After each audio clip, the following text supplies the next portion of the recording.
Hi everyone, Will here with History in Bits. Welcome to the third and final part of the series in which we've been taking a look at the history of Punch-Out by Nintendo. So far we've talked about the origins of the series, we've talked about the original arcade games from back in the 80s, and we've talked about both Mike Tyson's Punch-Out for the NES and Super Punch-Out for the Super Nintendo. So today we're going to talk about everything else. And while there's only one official Punch-Out release we haven't talked about yet, I also want to take a look at three notable spin-offs / knockoffs that have come out over the years. So let's go ahead and get started. So far in this series, the games we've looked at have gone from good to better and best, but the first game we're looking at today takes things in the opposite direction, and that game is Power Punch 2, which is an NES game that was released in 1992, and it was considered an attempt to follow up Mike Tyson's Punch-Out, which came out back in 1987. But instead of being made by Nintendo, it was developed and published by a company called American Softworks. If that name doesn't ring a bell, it's because they never really did anything worth remembering, and if you've never heard of Power Punch 1, that's because it doesn't exist. That's right, Power Punch 2 is somehow the first and only Power Punch game. So how in the world is a third-party sequel to a non-existent game connected to the Punch-Out series? Well, it's because it didn't begin development as Power Punch 2. When American Softworks first started working on the game, it was called Mike Tyson's Intergalactic Power Punch. This made it the first game that Tyson attached his likeness to after Punch-Out, which is where the obvious comparisons between the two begin. The gameplay was also made to resemble Punch-Out, but the major exception was that Tyson was the player character instead of Little Mac. When the game was in development, the NES was at the end of its life cycle. The SNES was released in North America a year before the release of Power Punch, meaning that developers at a company like American Softworks had years and years of seeing other developers' trials and errors on the system. They saw 8-bit pixel art and music be refined and perfected, they saw gameplay advance time and time again, and games had introduced more and more complex systems to players. So American Softworks took all that had been learned in years and years of NES development and development of boxing games and threw it all away.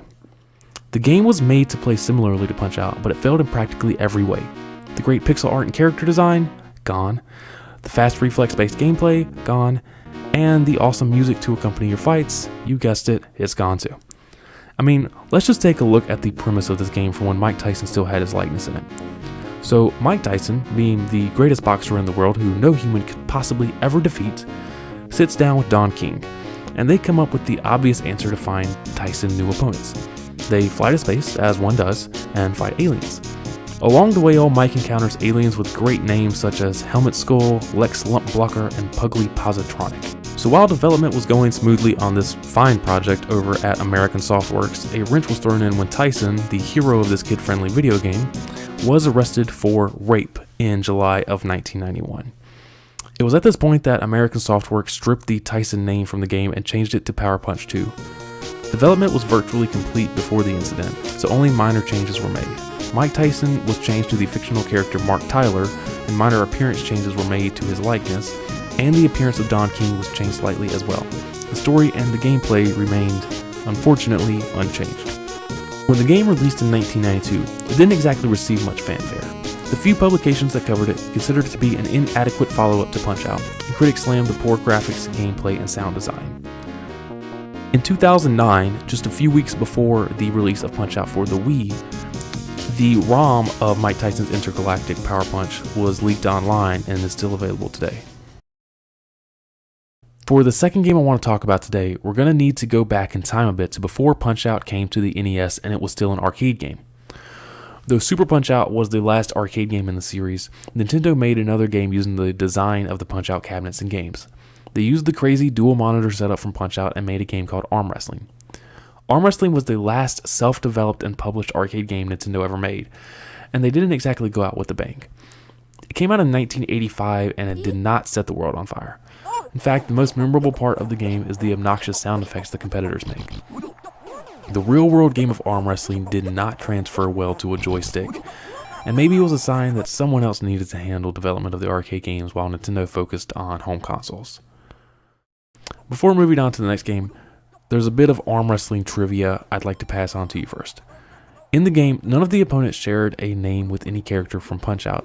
However, the mysterious masked opponent called Mask X is actually Bald Bull from the Punch-Out series. Nintendo referenced this again over 20 years later in Punch-Out for the Wii when Doc Lewis talks to Little Mac between rounds in the Bald Bull fight. Hey, Mac, baby, if you can't beat Bald Bull in a fight, How about an arm wrestler? The last non-Punch-Out game that I want to touch on very quickly is Frank Bruno's Boxing. Frank Bruno's Boxing is a straight-up unlicensed clone of Super Punch-Out. It came out on the Commodore 64 and ZX Spectrum.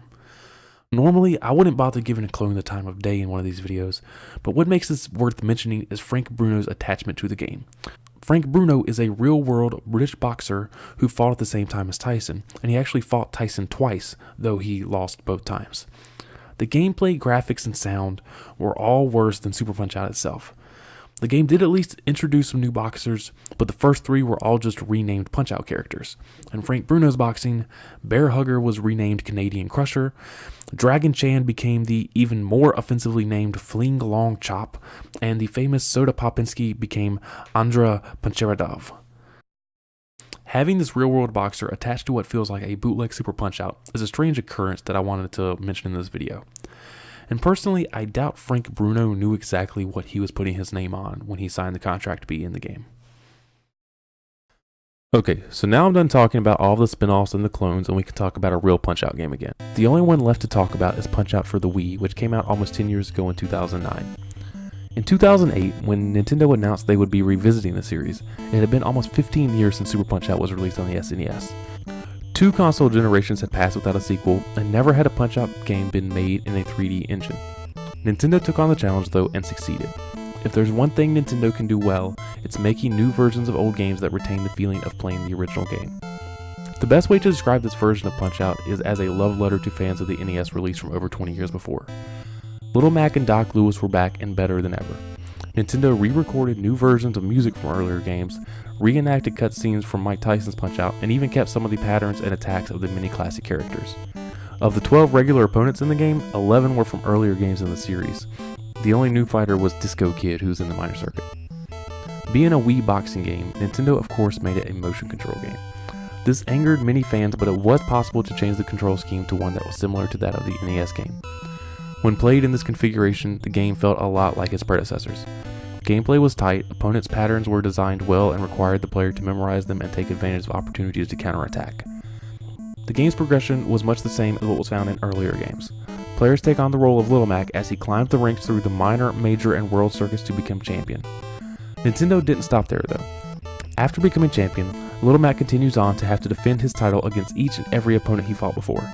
This time though, the enemies are prepared and pack more of a challenge than in the first encounter.